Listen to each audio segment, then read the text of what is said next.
And Poilievre also called out the Green Slush Fund and says that those who were involved, or arguably are still reaping the rewards, are utterly criminal.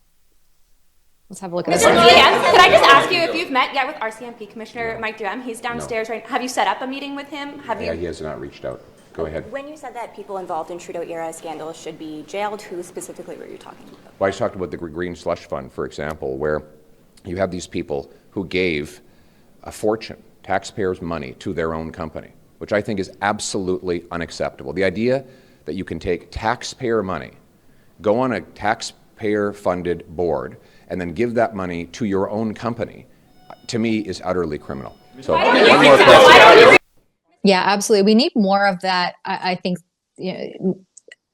a willingness to call out potential criminality in government.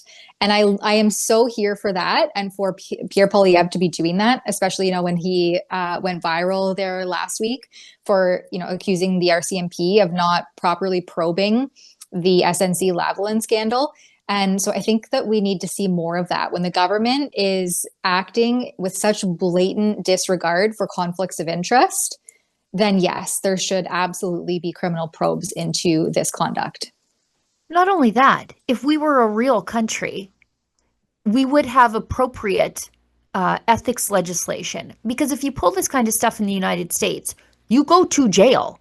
You don't get to use your position in the government, elected or otherwise, to enrich yourself and your friends. Like, you can't take gifts like that. And yesterday on the show, we talked about how that's what got the former mayor in New York in trouble, accepting plane rides from foreign governments and foreign people that we do dealings with, or that he was doing dealings with. It was Turkey that he was taking stuff from. And he got in some serious trouble for that. Like, you go to prison for this because it is such an abuse of the trust that taxpayers put in you when they cast a ballot for you. But in Canada, it's like, oh, here's your first ethics code violation, $300 to you, good sir. Okay, thanks. Like, Bill Morneau forgot to disclose a chateau. Okay, he lost track of a chateau, and it was like a couple $100.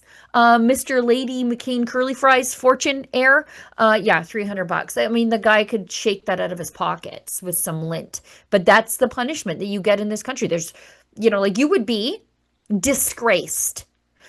You would not have your nomination papers re-signed. You would likely be seeing the inside of a prison cell. But in Canada, you get a slap on the wrist, and people who protest the government and the corruption that they see at the hands of the government, those are the ones who see the inside of a prison cell. Facing the longest mischief trial in Canadian history, and then are subjected to various levels of house arrest for the better part of 18 months to 2 years, after suffering through a 3-year-long mischief trial. Right, exactly. Canada's longest, most expensive mischief trial. And I don't think just Canada, I think it's the Commonwealth, like the English-speaking world, for a non-criminal, like a non-violent mischief charge on someone who had not been ever convicted of a criminal offense before. It's just crazy.